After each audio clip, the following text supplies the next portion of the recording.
Listo, ahí estamos. Bien, entonces, estábamos, digamos, analizando en qué momento propicio, digamos, se dan mejores condiciones para producir las transformaciones que dice Marx, ¿no? Entonces estamos hablando de las contradicciones que hay entre el desarrollo de las fuerzas productivas con las relaciones de producción, ¿sí? Bueno, eso ya está más o menos explicado. Digamos, hay varias cuestiones, ¿no? O sea, una de ellas, por ejemplo, es el momento que el hombre toma mayor conciencia de cuando hay conflictividad, dice Marx. Entonces aparece nuevas formas ideológicas que pueden ayudar a la toma de conciencia como mínimo, ¿no? En el mejor de los casos es la toma del poder, pero por lo menos genera mayor momentos de toma de conciencia, ¿sí? Lo que va a decir Marx, y que ese sí es como un concepto muy interesante porque es lo que también va a definir eh, el marxismo, ¿no? Dice, ninguna formación social desaparece antes que se desarrollen todas las fuerzas productivas que caben dentro de ella, ¿sí? ¿Qué quiere decir eso? Que el capitalismo, para ser transformado en otro sistema social diferente, primero tiene que desarrollar todas sus potencialidades. O sea, que es imposible cambiar el capitalismo si el capitalismo no se desarrolla en su totalidad. Entonces, el capitalismo se va a desarrollar en su totalidad en la medida que sea cada vez más internacional, cada vez abarque a mayores sectores de la realidad. O sea, esa es la lógica, digamos, ¿no? O sea, y más va a decir, ojo, porque para poder superar al capitalismo, ¿sí? Toda formación social, va a decir, toda formación social solo desaparece, ¿sí? Siempre y cuando antes se desarrolla en su mayor potencialidad las fuerzas productivas, ¿sí? Y eso porque va analizando la historia. Entonces va a decir, bueno, en la antigüedad, en la Edad Media, etcétera, digamos, ¿sí? O sea, no llegó el capitalismo hasta que la formación social feudal no se desarrolló en su totalidad, por ejemplo, ¿no? Entonces eso lo va a desarrollar. Y eso, digamos, también lo que va a analizar acá es los modos de producción, ¿no? Entonces, la categoría modo de producción sirve para poder caracterizar a una etapa determinada de desarrollo de determinada manera de organizar la sociedad y de ver cuáles son las formas que tiene para producir y producirse esa sociedad, ¿sí? Entonces, eh, es una manera de englobar. Entonces va a decir Marx que hay, él por ejemplo va a estudiar en los Grundrisse, que es esa obra, los manuscritos que va a escribir previos al Capital, ¿no? Va a desarrollar ahí y va a explicar algunas de las modos de producción que él analizó históricos, ¿no? Va a analizar el modo de producción asiático, el modo de producción antiguo, el modo de producción feudal y, digamos, como la última etapa de esa sociedad antagónica de clases va a ser el modo de producción capitalista burgués, ¿sí? Bueno, y él lo dice que es la última manera en la que el modo de producción se va a expresar de manera antagónica, porque él cree que lo que se viene después del capitalismo es la superación del mismo y que se va a superar ¿por qué? Porque ya lo habíamos dicho antes, ¿no? Es la clase social que quiere llegar al poder para dejar de ser clase social, ¿sí? Que va a ser la primera vez en la historia que eso va a ocurrir. Una clase social que se autodestruye a sí misma como clase. No quiere decir que todos se mueran, no, sino que se destruye la categoría de clase social. No sé si me explico, ¿no? O sea, entonces sí soy claro con eso, ¿sí? Bien, quiero decir de ser clase para ser un sujeto universal, ¿sí? Que no existan las clases sociales. Y el único que lo puede hacer es el trabajador porque no tiene nada que perder, ¿sí? Porque quiere dejar de ser explotado. Por lo tanto, tiene que dejar de explotar a otros. Por lo tanto, va a generar otro modelo de sociedad. Bien. Bueno, eso es lo más importante. Después hay algunas otras cosas, pero que son de carácter más histórico, pero que no hacen, digamos, al... Marx ahí lo que hace, y que por ahí sí es importante, es cita como importante en su obra hasta ese momento, estamos hablando de 1850, 1852, es decir, como importante es, él resalta dos obras. Una es obras o publicaciones, ¿no? El Manifiesto Comunista, por un lado, del Partido Comunista, y por otro lado, un texto que se llama Discurso sobre el Libre Cambio, que se publica su primera publicación fue en 1848, pero que después se reedita, su primera reedición lo va a editar Engels en 1885, ¿sí? Como un anexo cuando hace una edición nueva de La miseria de la filosofía. En un anexo publica este texto que es el Discurso sobre el libre cambio, al que Marx le da importancia. Por tanto, digamos, cualquiera que es estudioso del marxismo dice, bueno, si Marx dice en un prefacio que hay que leer el Manifiesto Comunista y el Discurso sobre el libre cambio, habrá que hacer eso, ¿no? Para ser fiel, digamos, al estudio que uno está haciendo. Bueno, eso me parece que es lo que yo quería resaltar dentro de otras cosas que van a estar en el apunte que ustedes tienen ahí, ¿sí? Que ya lo tienen publicado. Bueno. Vamos entonces a los manuscritos, ¿sí? Que no vamos a tener mucho, vamos a tener es cortito igual. De los manuscritos, vamos a explicar algunas cosas, ¿sí? Primero, Marx va a identificar, es el primer texto que utiliza y trata de analizar la economía cuando todavía no es un estudioso muy profundo de lo económico. Por lo tanto, es un texto más filosófico que económico, pero es el primer texto económico, ¿sí? Entonces va a decir que el trabajador es una mercancía. Primera cosa, primera afirmación, que el trabajador es una mercancía, ¿sí? Y es una mercancía, ¿por qué? Porque se transforma en un sujeto que para poder vivir tiene que venderse y se vende y a cambio recibe un salario, un sueldo. Por eso es una mercancía, ¿sí? Él va al mercado, trabaja, pero para trabajar tiene que primero, alguien tiene que contratarlo, realiza el trabajo y después que realiza el trabajo recibe una contraprestación, que es el salario. Se transforma en una mercancía, ¿sí? Una mercancía más. ¿Sí? Por eso se habla de mercado laboral, por ejemplo, ¿no? Esa es lógica. Bien. Lo que va a decir Marx es que a medida que aumenta la miseria del obrero, o sea, aumenta la cantidad de horas por el mismo salario, condiciones de trabajo infrahumanas, etcétera, etcétera, a medida que aumenta la producción. Es decir, o sea, que en esta etapa del capitalismo, a medida que aumenta lo que se produce, la cantidad de producción, aumenta la miseria del trabajador. Como una relación directa, ¿no? Entre una cosa y la otra. Primera cuestión importante. Y la competencia, que es lo que garantiza el capitalismo y que garantiza la acumulación de capitales, no que se distribuye esos capitales para toda la humanidad, sino que se va acumulando en pocas manos esa acumulación individual de capitales, ¿sí? Entonces, son como primeras aproximaciones y que tiende a la monopolización, a los monopolios, ¿sí? Bien. Y entonces va a decir que la sociedad va a estar dividida básicamente en obreros desposeídos y propietarios. Y acá la palabra obreros desposeídos es importante, porque acá la cuestión claramente no es que aparecen propietarios obreros de manera mágica y que de golpe no. Acá hay un proceso de desposesión. Por eso Marx en el Capital va a desarrollar un capítulo del Capital para contar cómo se da esa desposesión en un proceso histórico, ¿sí? Y es el capítulo 24 del Capital, que se llama así, la acumulación originaria de capitales. Cómo se dio ese primer momento fuerte y cómo se fue dando en la historia para desposeer a los trabajadores de sus propios instrumentos de trabajo y de su propio lugar de trabajo, en un proceso histórico violento, ¿sí? Bueno, por eso no es mágico, y él lo analiza históricamente cómo se fue dando. Bien. Entonces, por eso habla de obreros desposeídos, ¿sí? Y propietarios.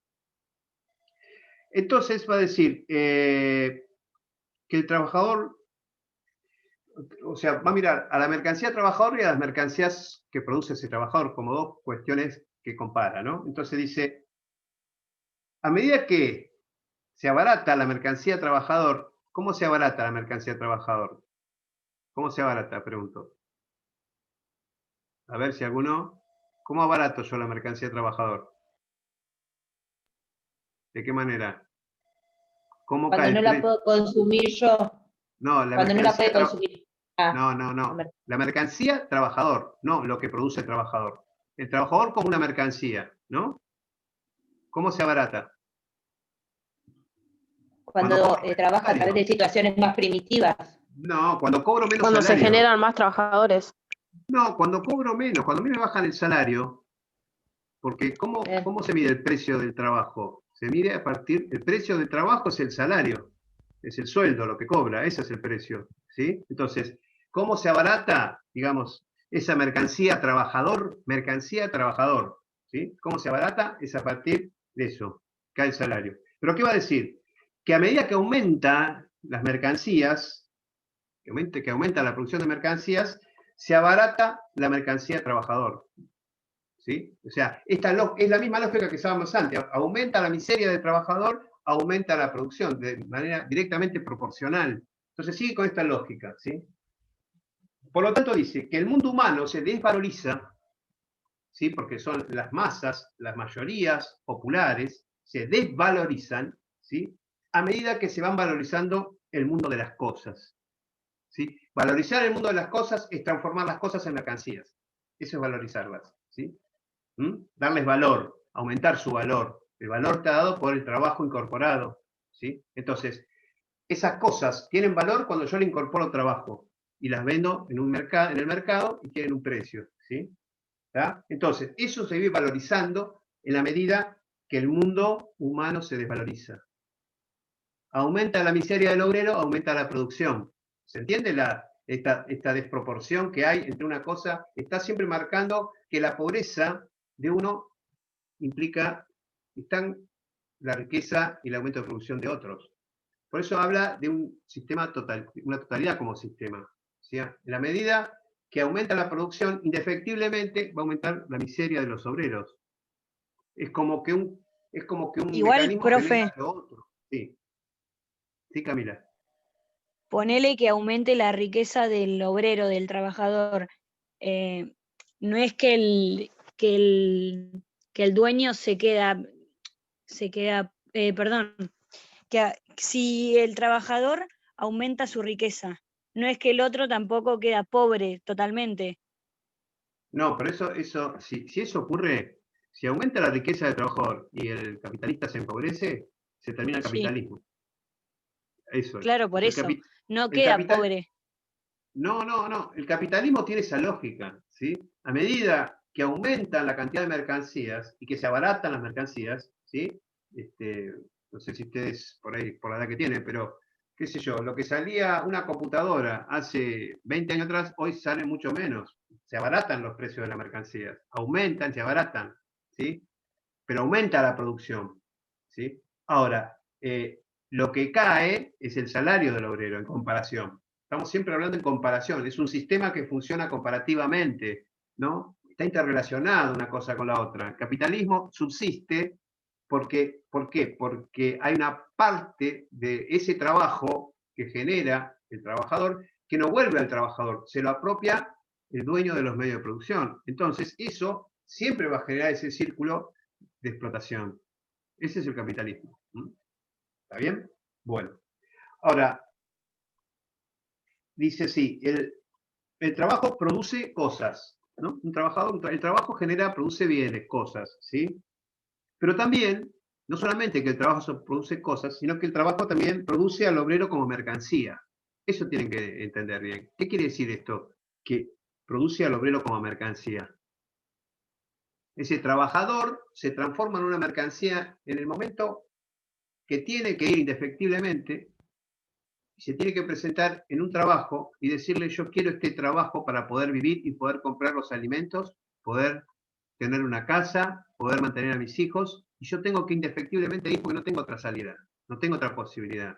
No tengo capital, no tengo plata, no tengo tierra, no tengo instrumentos, fui expropiado de todo eso. ¿Sí? Entonces, me queda solamente qué cosa, mi capacidad de trabajo. Acá Marx todavía no está hablando de eso porque después Marx va a hablar de fuerza de trabajo, todavía no desarrolló esa categoría acá, de fuerza de trabajo. ¿sí? Habla de trabajo todavía, ¿sí? Eso después posteriormente lo va a ir desarrollando, ese concepto que le va a ayudar mucho, fuerza de trabajo, ¿sí? Pero bueno, segundo, y ahí, digamos, en esta idea de que produce al obrero como mercancía, el trabajo capitalista, produce al obrero como mercancía, es que comienza a producirse esta separación entre el trabajador y lo que produce, ¿sí? Y el producto de su trabajo. El trabajador y el producto de su trabajo, ¿sí? Y se le enfrenta como un ser extraño, dice Marx, como un poder independiente. ¿Qué quiere decir esto? Que el obrero, cuando va a la fábrica y produce, es él el que trabaja, es él el que produce, es él el que invierte sus energías, sus saberes y hace funcionar la máquina. Y ese producto que surge por él. Él es el que le da vida a ese producto. Ahora, el problema que ocurre acá es que eso que produce se le presenta a ese obrero como algo extraño a él, no lo reconoce como un producto de él, sino como está produciendo y que el dueño de ese producto es el capitalista, el dueño de los medios de producción. Entonces, ahí se produce la primer gran escisión. Por eso dice, ser extraño es un ser extraño ajeno, como un poder independiente, porque ese producto que es mío y que yo lo produje con mi saber, con mi creatividad, con mi tiempo, etcétera, etcétera, con las energías que yo puse, con la fuerza que yo generé ahí, generé valor, produje algo, ese producto después se vende. Y eso que se vende se transforma en dinero, en billetes. Ese billete luego se transforma en bienes de capital. Y entonces, vos fíjate que eso que es producto del propio trabajo del obrero, se le enfrenta luego como propio capital, o sea, como un poder independiente. Ese es el gran, digamos, y eso es lo que intenta Marx explicar con el trabajo alienado. Ese es el trabajo alienado, ¿sí? Que después lo sigue desarrollando, como decíamos hace un rato con Celeste, bueno, que más es repetitivo. Bueno, sí, ese concepto él lo va a seguir trabajando, ¿sí? Dándole vueltas, ¿sí? Entonces, ¿qué hace el trabajador? Entonces, otro concepto importante. Cuando yo creo un producto, lo que hago yo es le incorporo trabajo a esa materia prima, a esa naturaleza muerta, yo le incorporo trabajo, ¿sí? Entonces, fijo trabajo a ese objeto, ¿sí? ¿Se entiende eso? Yo fijo trabajo a ese objeto, ¿sí? Lo transformo en una silla, esa madera la transformo en una silla. Esa silla yo le fijé trabajo a ese objeto, ¿sí? ¿Qué silla? ¿Sí? Bien. Esa es la objetivación del trabajo. Cuando hablamos de objetivación de trabajo, es eso. Es ese trabajo que lo incorporo a la naturaleza y lo transformo en una mercancía. Y eso, ¿sí? Se llama objetivación del trabajo. Ese trabajo que lo transformo en un objeto. ¿Sí? Si ustedes lo miran por ese lado, es fácil entender. Objetivación del trabajo. ¿Sí? Al trabajo lo transformo en objeto. ¿Sí? Lo transformo en algo, en una cosa. ¿Sí? Pero es trabajo humano. ¿Sí? Bien.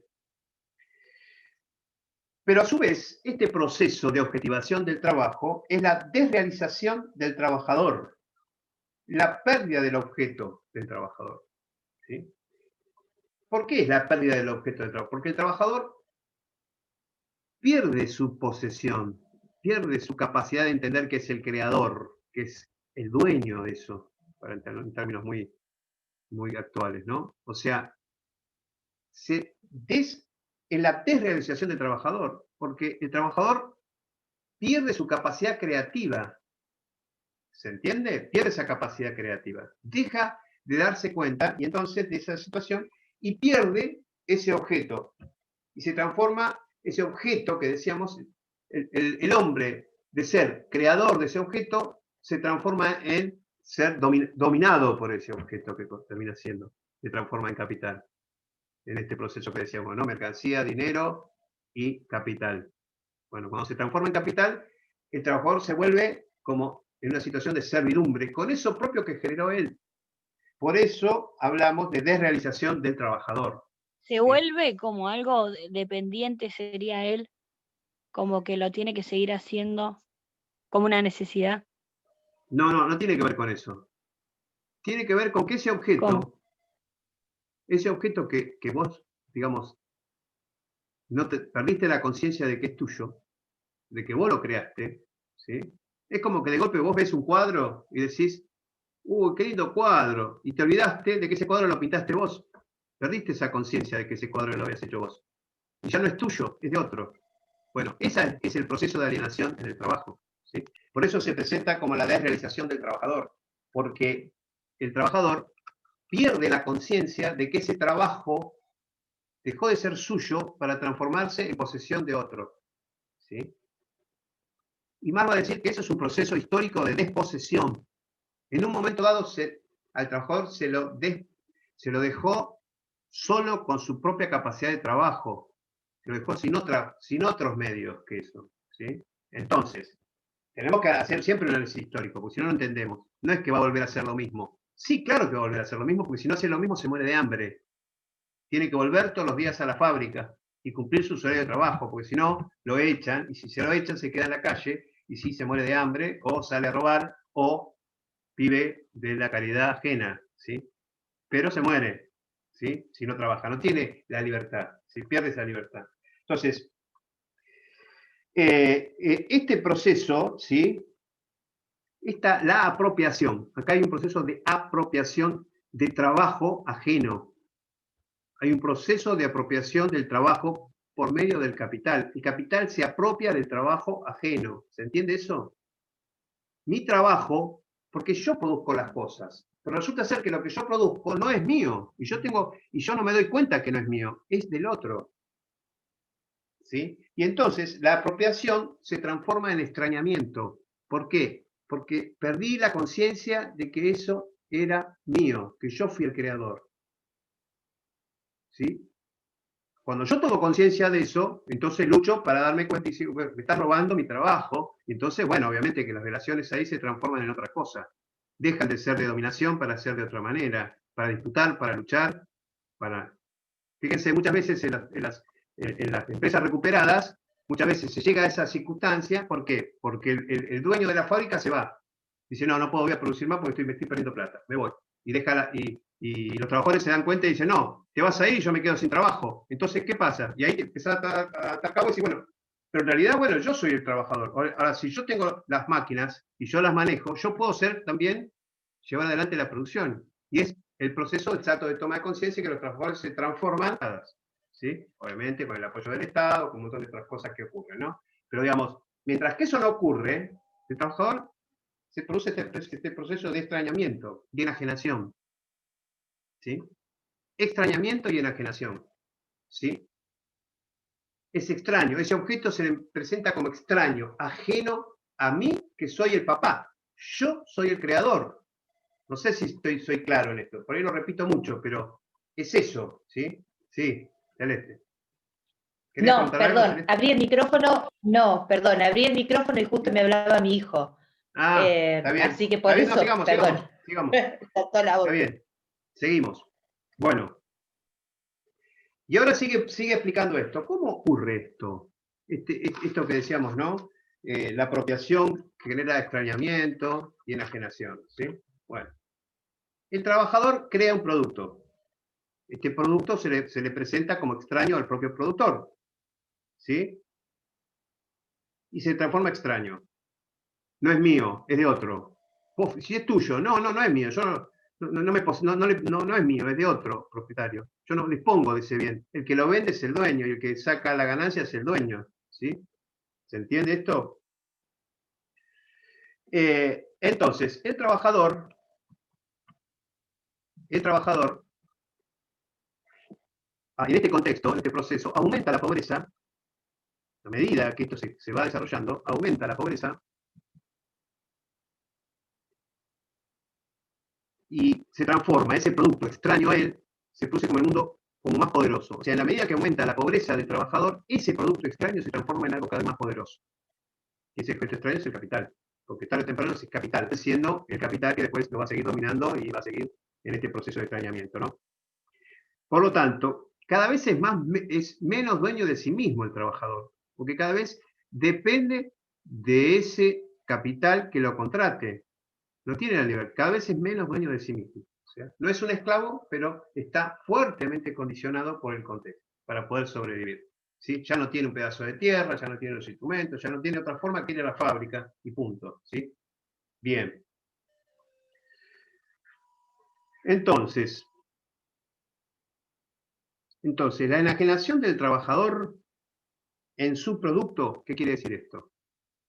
O sea, la enajenación del trabajador en su producto quiere decir que su trabajo se convierte en un objeto, con una existencia exterior, ¿sí? Fuera de él, independiente, como extraño, ¿sí? La vida que ha prestado el objeto se le enfrenta como cosa extraña y hostil. Extraña y hostil, ¿no? O sea, extraña porque no lo conozco y hostil porque esa cosa se termina siendo, disciplinándome, obligándome, me sigue dominando. Por eso es hostil, extraño y hostil, ¿sí? Bien. Y la otra cuestión es la enajenación del trabajador en el acto de producción. Uno en el producto y otros en el acto de producción, ¿sí? O sea, en el trabajo mismo. El trabajo ya es un proceso de enajenación activa. ¿Por qué? Porque el trabajo ya no lo decido yo, ¿sí? El trabajo lo decide cómo se hace el trabajo, de qué manera, cuánto tiempo, ¿quién lo decide? El capitalista, el dueño de la fábrica, el patrón. Entonces, también existe esa enajenación activa, que es en el mismo proceso de trabajo, es que ya no le, que ya, digamos, no me pertenece, sino que lo aprendo y tengo claro que no es mío, sino alguien me lo enseñó y es el método que establece el patrón, ¿sí? Por lo tanto, el trabajo le es extraño también, no solamente el producto, sino el trabajo le es extraño, ¿sí? El trabajo mismo. Bueno, y se transforma en lo que se llama trabajo forzado. No es trabajo libre, sino trabajo forzado, ¿sí? Un poco acá podemos comparar con Durkheim, en el sentido de que Durkheim habla de que el trabajo forzado es una de las instancias que genera la anomia, ¿no? No va a hablar Durkheim de alienación, sino va a hablar de anomia, ¿sí? El sujeto pierde la capacidad de autorregularse, ¿no? Pierde esa la norma, ¿sí? Para Marx va a hablar de enajenación activa, ¿sí?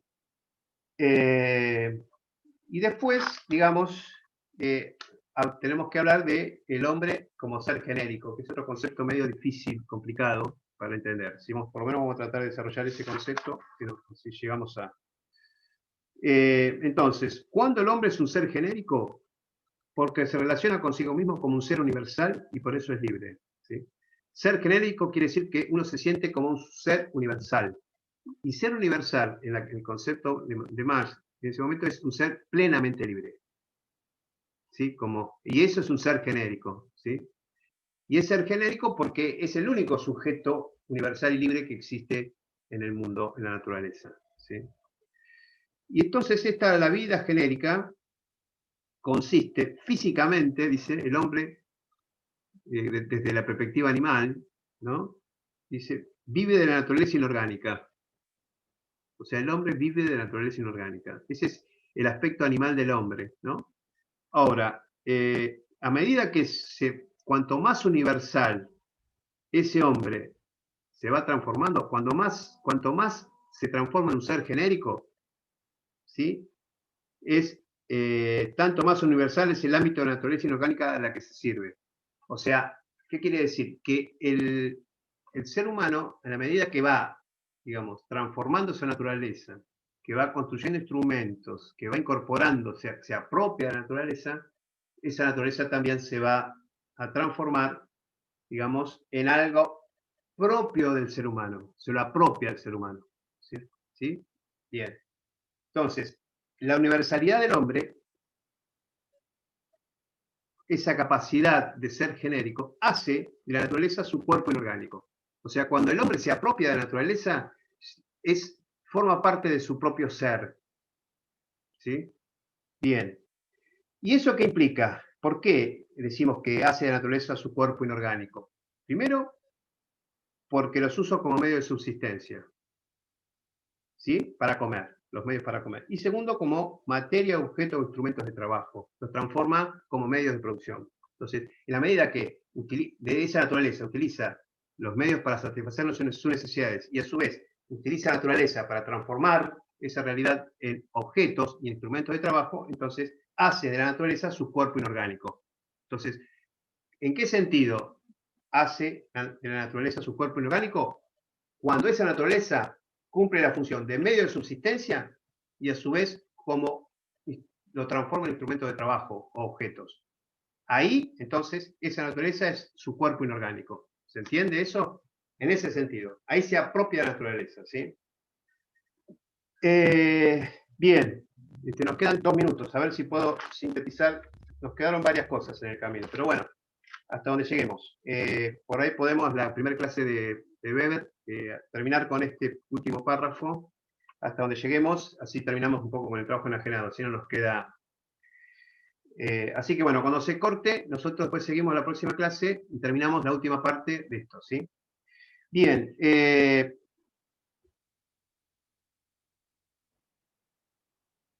entonces lo que decimos es, y para repetir esto y que quede claro, el hombre vive de la naturaleza, por eso es su cuerpo inorgánico, porque el hombre vive de la naturaleza, ¿sí? Y entonces la naturaleza es su cuerpo, ahí forma parte de su cuerpo, ¿sí? Cuando el hombre vive de la naturaleza, como medio de subsistencia, como instrumento de trabajo, medio de subsistencia, instrumento de trabajo, ¿sí? Bien. ¿Qué hace el trabajo enajenado? Esto es como el concepto general. ¿Qué pasa con el trabajo enajenado? Digamos, lo que hace el trabajo enajenado convierte la naturaleza como ajena al hombre. Eso es lo que provoca el trabajo enajenado, ¿sí? Convierte a la naturaleza ajena al hombre, ¿sí? Bueno, lo dejamos acá. Falta un minuto. Vamos a seguir la clase que viene, ¿sí? Así que bueno, igual lean Weber, ¿sí? Lean Weber y igual vamos a terminar con esta clase para que no les deje esto a mitad del camino y poder cerrar un poco lo de Marx, ¿sí? Así que la clase que viene va a haber un primer momento de Marx, segundo, seguimos con Weber, ¿sí? Así que bueno, nos vemos el martes que Sí, viene profe, gracias. y les voy a publicar los trabajos prácticos corregidos, ¿sí? En estos días, ¿sí? Antes del martes o mismo martes van a estar yo les voy a dejar en noticias cuando está y ustedes se van